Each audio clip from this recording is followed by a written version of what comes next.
Okay, here we are. So this is like one of the longest unboxing videos that you'll ever see me do.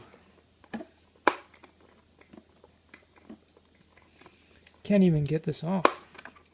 Come on. Well, this is why I don't edit my videos, so you guys can see the struggle. There we go. That we go through when we unbox things. Oh, this looks really cool though.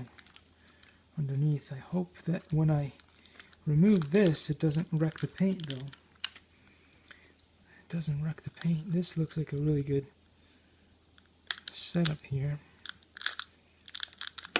Oh, come on. Well, now you guys know how much work it was. How much work it was to get this done. So I guess you'll dump some batteries in there and then go around drifting. The car itself looks awesome.